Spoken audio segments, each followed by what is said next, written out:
No, wait. Okay, now. Welcome to part 3 of my Jet Li collection. This will be the section on his American movies, but before I get into that, there was some things in the last video that I skipped or misspoke about.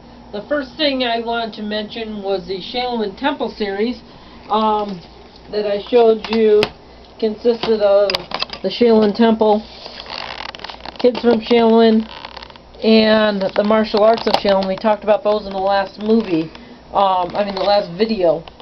These are the Shaolin Temple series. Shaolin Temple series. You can actually get these series in the Jet Li 3-pack, which is World Video. It comes with Born to Defense, the Shaolin Temple, and Kids from Shaolin. So the 2 Shaolin movies and Born to Defense. So if you wanted to get a 3-pack, you could. Again, these are not remastered versions, though, but they do have Chinese language. So I wanted to mention that option is out there as well. And the other thing I had to mention was the Once Upon a Time in China. I actually found the case.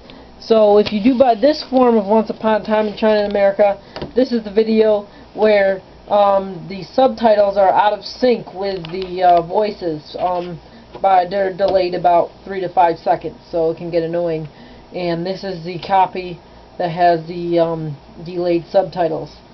So instead of that, I got this copy because although it's not anymore widescreen like the other one, at least the subtitles are in sync. Okay, moving on to the American movies. Oh, and also I tried to do the last videos in order of when the movies were distributed. So the American movies, which will be in as best order as I could get it. His latest movie was The Expendables with Sylvester Stallone. This one he actually did not play a major role. He's just kind of a background. However, there he is. He's in this movie. A movie with a bunch of action heroes. Then he was also in Mummy, Return of the Dragon Emperor. And again, he plays a pretty major part being the main bad guy, but I think, remember last time seeing you don't see all too much of him, and he doesn't have a lot of martial art fighting in this movie. The next movie was the first time Jackie Chan and Jet Li combined together in Forbidden Kingdom.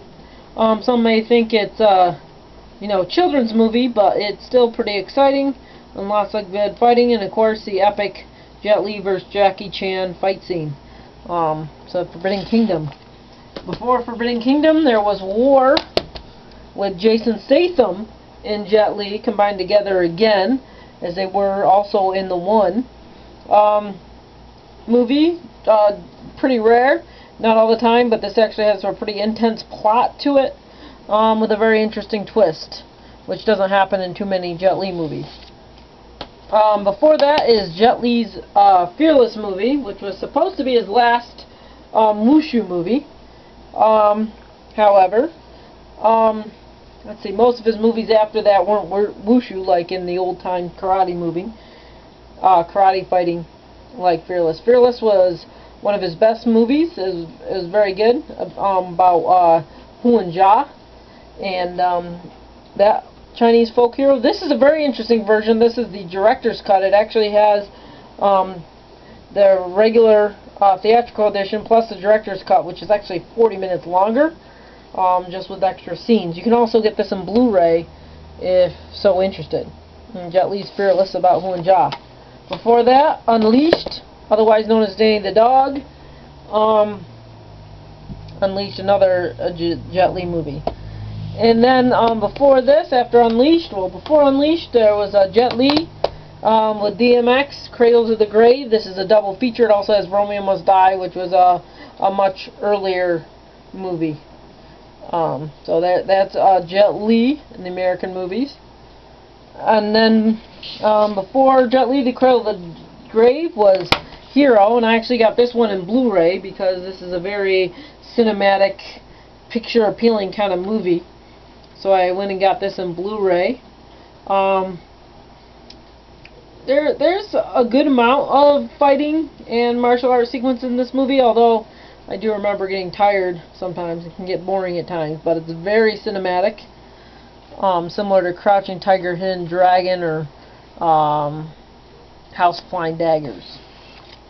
And before that was Jet Li the One. We talked about the Red Dragon earlier. It's also known as the New Legend of Shaolin. But the One was kind of like a sci-fi movie, which has an interesting twist when Jet Li actually gets to fight himself. So you get to see Jet Li fighting Jet Li. Not something you see in every Jet Li movie. Jason Statham was also in that movie. It was one, although it wasn't too minor of a role. But that was one of Jason Statham's first films, in Jet Li the One. And before Jet Li the One, we had Kiss of the Dragon, which is Jet Li, one of my favorite Jet Li movies. You get on Jet Li an awful lot of fighting. He fights like 40 police officers in this movie. At one time, 40 French police officers.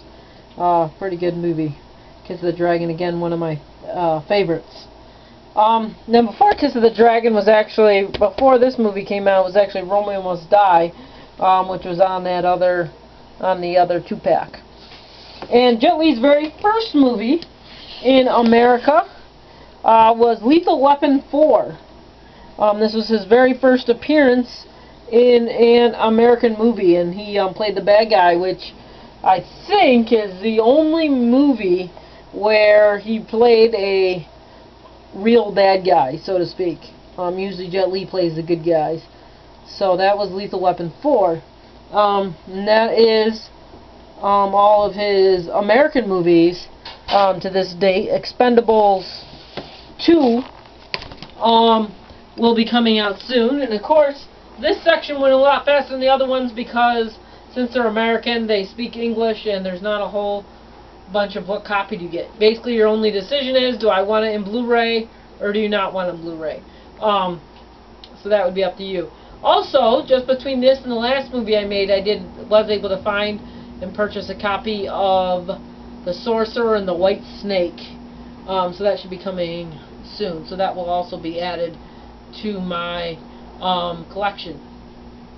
Okay, so I hope this series of 3 videos has been somewhat helpful to you in determining which Jet Li movies you would like to purchase and in what form. Any questions on the movies, you can just post underneath this video and I'll try to answer the best I can. Thank you. Goodbye.